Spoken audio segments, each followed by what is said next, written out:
Hello everyone. So our first week sa Pilipinas is nagpunta po kami ng Bohol. So we take a ferry from Pier 3 to Tagbilaran. Kasi timing kasi na nandito po yung yung pinsan ko na galing din ng Taiwan, kaya nagplano kami na magpunta sa Bohol. Pero ako, na ako guys third or fourth time na ako nang nagpunta sa Bohol.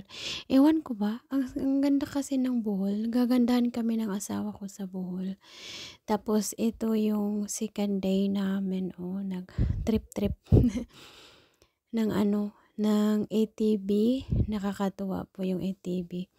Wala po akong video dyan. Yung kapatid ko at saka yung pinsan ko saka yung asawa ko lang meron, kasi hindi kami sumama kasi nagbantay ako ng aking bunso at ayaw ng baby ko na iba yung magbabantay sa kanya, kaya muna si mama. Tika muna si mama, wag munang sasali si mama. Tapos okay lang din guys, kasi after ilang oras yata, pag kayo nagpunta dito sa Bohol, itong Santuras ba yata tong name nito, kasi ang ganda ng nila, ang ganda ng ATV nila.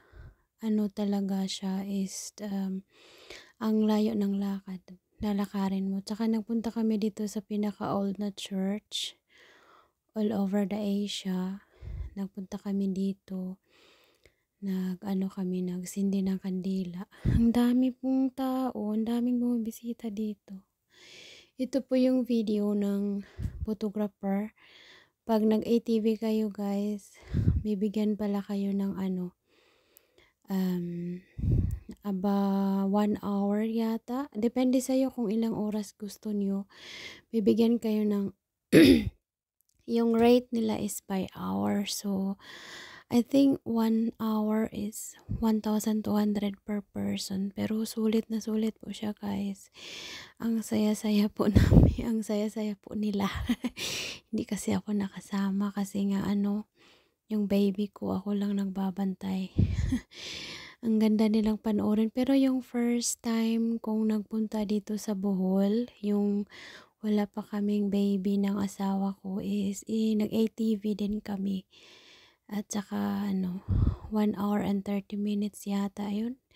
Pero itong time, iba yung ATV na yun, yung yung nasa ibaba ng Chocolate Hills.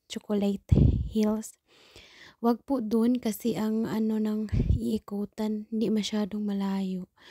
Pero ito, ang ganda ng iniikutan nila. Sabi ng asawa ko, mas maganda daw to kaysa yung dati. Tapos yung videographer, photographer dito, yung nag-guide sa inyo, walang extra bayad.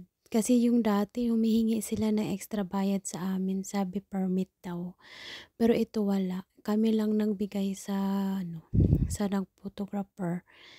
Binigyan namin siya ng tape. Tsaka yung pagkain, kasi may pagkain pa kami this time. At nag-try din yung anak ko na mag-drive, pero nandyan yung niya, yung tatay niya nasa likod.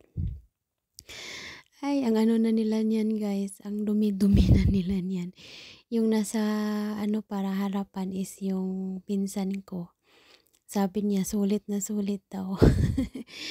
Kasi second day na namin to, yung first day namin nag-ikot kami.